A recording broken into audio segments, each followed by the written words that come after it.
आज हम पढ़ने जा रहे हैं मोमेंटम, जिसको हम कहते हैं संवेग। मोमेंटम, मोमेंटम मतलब संवेग। मोमेंटम में मास और वेलोसिटी दो चीज होता है। मास और वेलोसिटी का मल्टीपल मोमेंटम कहलाता है। मोमेंटम इसको हम लिखते हैं P से। P बराबर होता है mv। अब इसको समझते हैं कि संवेग क्या है। कोई भी बॉडी जिसके पास वेग है वो संवेग में रहेगा। वेग में तो रहेगा ही रहेगा, साथ में साथ वो संवेग में रहेगा। कोई भी वस्तु व्यक्ति अगर वेग में है तो क्या क्या है उसके पास, वो कुछ ना कुछ दूरी तय कर रहा है, कुछ ना कुछ उसके पास चाल है, वेग है, या हो सकता है उसके पास एक्सीलरेशन भी हो।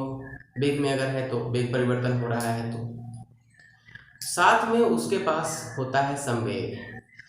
संवेग को हम कहते हैं द्रव्यमान और वेग का गुणनफल। मास और वेलोसिटी का मल्टीपल मोमेंटम कहलाता है। संवेग से हम कार्य करते हैं। कोई काम करना है तो वहाँ पर संवेग की जरूरत पड़ती है। मान लिया जाए एक कील ठोकना है आपको दीवार में। आपके पास दो हथौड़ी है, एक 100 ग्राम वजन का है और एक 1 केजी वजन का है। 100 ग्राम वाले वजन से आप अगर कील ठोकने की कोशिश करेंगे तो आप कील नहीं ठोक पाएंगे, क्योंकि आपके पास उतना संवेग नहीं है जितना संवेग जरूरी है वो कील को अंदर जाने के लिए, लगाने के लिए। तो संवेग से कार्य होता है। आगे जब हम पढ़ेंगे तो आप जानेंगे न्यूटन का दूसरा गति नियम कहता है संवेग परिवर्तन की दर लगाए गए बल के समानुपाती होता है। यानी संवेग बल से सीधा रिलेटेड है। अगर हमें कील को ठोकने के लिए, पुश करने के लिए अगर 100 न्यूटन फोर्स की आवश्यकता है तो आप 100 ग्राम वाले हथौड़ी से आप उस पर नहीं प्रोवाइड करवा सकते, क्योंकि बहुत ज़्यादा वेग नहीं दे सकते। इसका एक लिमिटेशन होता है। वेलोसिटी का एक लिमिटेशन है, मास का लिमिटेशन नहीं है। आप 100 ग्राम का, 5 केजी का, 10 केजी का, 20 केजी का हथौड़ी आप बना देंगे तो कम वेग देने के बाद भी वो हथौड़ी ज़्यादा बल प्रोवाइड करवाएगा, ज़्यादा बल लगाएगा। धीरे से भी अगर आप हथौड़ी को अगर आप लगाते हैं तो बल ज़्यादा लगाएगा, क्योंकि उसके पास मास ज़्यादा है। इसीलिए अगर आपके पैर पे एक छोटा सा पत्थर का टुकड़ा गिरता है, कुछ नहीं होता, थोड़ा सा चोट लगता है, लेकिन वही 1 केजी, 2 केजी, 4 केजी, जैसे जैसे ज़्यादा वेट का, ज़्यादा वजन का, ज़्यादा मास का अगर ऑब्जेक्ट आपके पैर पे गिरता है तो ज़्यादा नुकसान करता है, क्योंकि वो बल ज़्यादा लगाता है। वेग में परिवर्तन सब में उतना ही हुआ, उतने ही वेग से गिरेगा, लेकिन द्रव्यमान ज़्यादा है तो उसके पास संवेग ज़्यादा होगा, और संवेग जिसमें ज़्यादा होगा वो बल ज़्यादा लगाएगा। आप जनरेटर वगैरह में देखे होंगे कि एक मोटे लोहे का पहिया लगा होता है। वो इसलिए लगा होता है कि संवेग को मेंटेन रखे। वो ज़्यादा वेट उसके पास रहेगा तो आसानी से ना वो रुकेगा और आसानी से गति में नहीं आएगा, तो एक वेग को मेंटेन रखेगा वो। तो संवेग में दो फैक्टर है, एक मास है, दूसरा वेलोसिटी है। मान लिया जाए 1 केजी का कोई ऑब्जेक्ट है, इसको आप 100 मीटर पर सेकेंड से वेलोसिटी दे दिए। दूसरा 100 केजी का ऑब्जेक्ट है, इसको अगर आप 100 मीटर पर सेकेंड से वेलोसिटी दे दिए, क्या होगा इसमें, तो 100 केजी मीटर पर सेकेंड होगा। इसका एसआई यूनिट जो होता है वो केजी मीटर पर सेकेंड होता है। क्यों? क्योंकि P बराबर mv होता है, और मास का एसआई यूनिट क्या है, केजी है। वेलोसिटी का एसआई यूनिट क्या है, मीटर पर सेकेंड है, और दोनों गुना हो रहा है, इसलिए केजी मीटर पर सेकेंड। एसआई यूनिट ऐसे निकाला जाता है, एसआई यूनिट ऐसे निकाला। 1 केजी 100 मीटर पर सेकेंड से वेग है उसका, तो 100 केजी मीटर पर सेकेंड आया। यहाँ देखिएगा सेम वेलोसिटी है, यानी दो ऑब्जेक्ट जो 1 केजी का है और एक 100 केजी का है, सेम वेलोसिटी से जा रहा है, यानी उसको हम सेम ऊंचाई से गिराएंगे तो वेलोसिटी उसका कुछ होगा, वेलोसिटी उसका बढ़ सकता है। लेकिन सेम वेलोसिटी से अगर हम किसी दो ऑब्जेक्ट को फेंकते हैं कहीं पर, तो ज़्यादा मोमेंटम कौन देगा, तो 100 केजी 100 केजी, ये हो गया 10,000 केजी मीटर पर सेकेंड। कितना का अंतर आया, जितना मल्टीपल ज़्यादा मास होगा उतना ज़्यादा मोमेंटम हुआ। मान लिया जाए आपको 500 केजी मीटर पर सेकेंड मोमेंटम की जरूरत है, तो या तो आप 1 केजी वाले ऑब्जेक्ट को उस पे जहां मोमेंटम की जरूरत है कील ठोकना है, तो 1 केजी वाले हथौड़ी से आप 500 मीटर पर सेकेंड की वेग से, अगर आप 500 मीटर पर सेकेंड के वेग से आप उस हथौड़ी को कील पर मारेंगे, तब कील अंदर जाएगा, इतने मोमेंटम की जरूरत है तो। लेकिन आप 500 मीटर पर सेकेंड बहुत ज़्यादा वेग हो जाता है, उस वेग से आप अपने हाथ से नहीं मार सकते, उतना तेजी से आपका हाथ नहीं चल सकता, तो फिर क्या करेंगे, आपको ही कील ठोकना है। तो फिर एक और उपाय है, इसको आप कर दीजिए 5 केजी का और ये 100 मीटर पर सेकेंड से कीजिए, या इसको कर दीजिए 10 केजी का और ये 50 मीटर पर सेकेंड के वेग से ही हो जाएगा ना। तो ये हमारे पास मीटर पर सेकेंड जो है वेग लिमिटेशन है, हमको अपना हाथ चलाना होगा, वेग लिमिटेशन तक ही हम चलाएंगे ना। इसीलिए जब लोहे के पत्थर को पीटने की जरूरत होती है तो हथौड़ी, छोटे से हथौड़ी से नहीं पीट सकते, क्योंकि वहाँ ज़्यादा बल चाहिए, क्योंकि मोमेंटम डायरेक्ट बल से रिलेटेड है।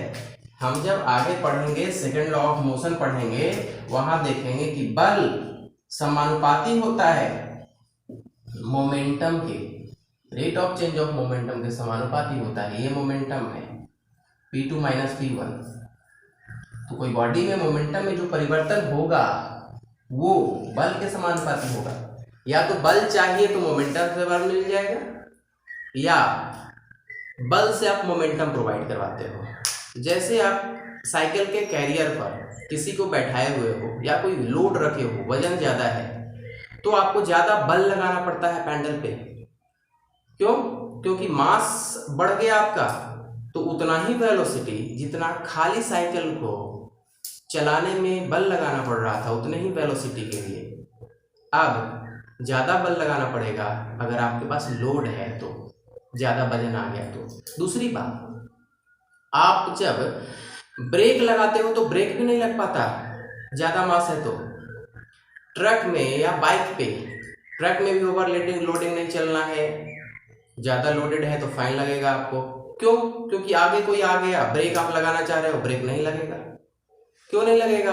क्योंकि उसका एक लिमिटेशन है ब्रेक लगाने का। ब्रेक लगा के आप रोकोगे, बल लगा के आप रोकोगे, एक बल तो लग रहा है आगे की तरफ जा रहा है मोमेंटम के रूप में, उस मोमेंटम को रोकना है तो आपको फ्रिक्शन प्रोवाइड करवाना होगा। उतना फ्रिक्शन आप प्रोवाइड नहीं कर पाओगे तो आगे जाके टक्कर हो जाएगा। या ट्रिपल लोडिंग फाइन क्यों लेता है सरकार, क्यों कहती है ट्रिपल लोडिंग चलना गलत है? इसी कारण से, क्योंकि ट्रिपल लोडिंग आप जस्ट इमेजिन करो, कोई बाइक वाला, मान लिया जाए 150 केजी का बाइक है, उसमें कोई 50 केजी का व्यक्ति और बैठा हुआ है, तो 150 और 50 केजी यानी 200 केजी है। अगर ये 200 केजी चल रहा है कोई बाइक के साथ 20 मीटर पर सेकंड से, तो आप देखेंगे कि ये 4000 केजी मीटर पर सेकंड का संवेग है इसके पास। अब अगर 150 केजी का बाइक है, इस पे 3 लोग बैठे हैं, 50-50 केजी के 3 लोग बैठे हैं, 150 केजी का लोड और बढ़ गया, यानी ये हो गया 300 केजी। अगर 300 केजी है और ये भी जा रहा है 20 मीटर पर सेकंड से, तो आप देखेंगे ये 6000 केजी मीटर पर सेकंड होगा। 300 गुना 20, 6000 केजी मीटर पर सेकंड हो गया। ज्यादा खतरनाक हो गया। ये 4000 केजी मीटर पर सेकंड से टकराएगा आपके साथ, और ये 6000 केजी मीटर पर सेकंड से टकराएगा। 1.5 गुना ज्यादा आपको चोट लगेगा उससे। इसीलिए वो खतरनाक होता है। ट्रिपल लोडिंग है, वो अगर किसी को धक्का मारता है तो, या फिर वो ब्रेक ले नहीं पाता है, कारण यही है कि उसके पास मोमेंटम ज्यादा है। कहाँ 4000, कहाँ 6000, वेलोसिटी उतना ही है, सेम वेलोसिटी से दोनों जा रहे हैं। सिंगल लोडेड पर्सन भी सेम वेलोसिटी से जा रहा है, ट्रिपल लोडेड पर्सन भी सेम वेलोसिटी से जा रहा है, पर इसका संवेग ज्यादा है। ये ब्रेक लगाने की कोशिश करेगा, जल्दी ब्रेक नहीं लगेगा। सिंगल लोडेड पर्सन जो है वो ब्रेक लगाएगा, इजीली लग जाएगा, क्योंकि उसके पास मोमेंटम 4000 है, यहाँ मोमेंटम 6000 है। तो ये डेंजरस हो जाएगा, इसीलिए फाइन लगाया जाता है। हम रोड पे चल रहे हैं, हमारी क्या गलती, कोई आएगा धक्का मार करके चला जाएगा, क्योंकि वो ट्रिपल लोडिंग था, वो बैलेंस नहीं कर पाया, ब्रेक नहीं ले पाया, इसलिए नुकसान कर दिया अपना भी दूसरे का भी। तो ये डेंजरस हो जाता है kg मीटर पर सेकेंड मोमेंटम से, तो ज़्यादा बल लगाएगा वो। तो मोमेंटम डायरेक्ट बल से रिलेटेड है और इस तरह से संवेग को हम समझ सकते हैं। क्लियर? जैसे एक क्वेश्चन है, कुछ लाइट प्रॉब्लम है, नहीं तो स्पष्ट होगा। What is the change in momentum of a car? एक कार है जिसका कह रहा है कि चेंज इन मोमेंटम निकालना है। वेट दिया हुआ है कार का है 1500 kg कार का वेट है, और उसके मोमेंटम में कितना चेंजिंग हो रहा है ये बताना है। तो V1 और V2 इसमें जरूरत पड़ेगा। दिया हुआ है 36 किलोमीटर पर आवर से 72 किलोमीटर पर आवर, 36 से 72 हो जा रहा है। तो मोमेंटम में डबल चेंजिंग होना चाहिए, क्योंकि डबल हो रहा है इसलिए मास सेम ही है। तो M1 हमने कर दिया 1500 kg M था, तो 36 किलोमीटर पर आवर और 72 किलोमीटर पर आवर दिया हुआ है ये। और कह रहा है कि दोनों का मोमेंटम निकालिए। तो P1 और P2 निकाल लेंगे, P1 P2 निकाल लेंगे और फिर दोनों में क्या अंतर है सो देख लेंगे। तो P1 क्या हो जाएगा, P1 बराबर 1500 kg, और V2 चूंकि SI यूनिट में नहीं है इसलिए इसको SI यूनिट में बदलना पड़ेगा। तो SI यूनिट में बदलने के लिए हम क्या करते हैं, 36 गुने 5 बटा 18 करते हैं ना। तो 18 दूना 36, 5 दूना 10, यानी 10 मीटर पर सेकेंड।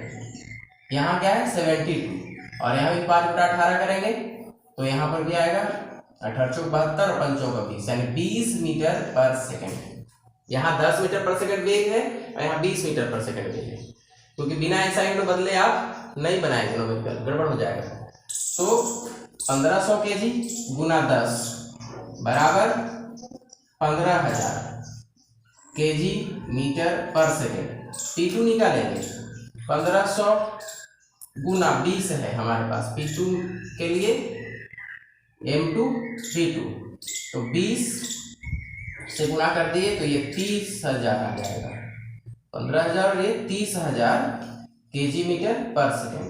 अब दोनों के बीच का डिफरेंस यहाँ तक लिख रहा है, दोनों के बीच का डिफरेंस अगर हमें निकालना है तो चेंज इन मोमेंटम कहेंगे, चेंज इन मोमेंटम,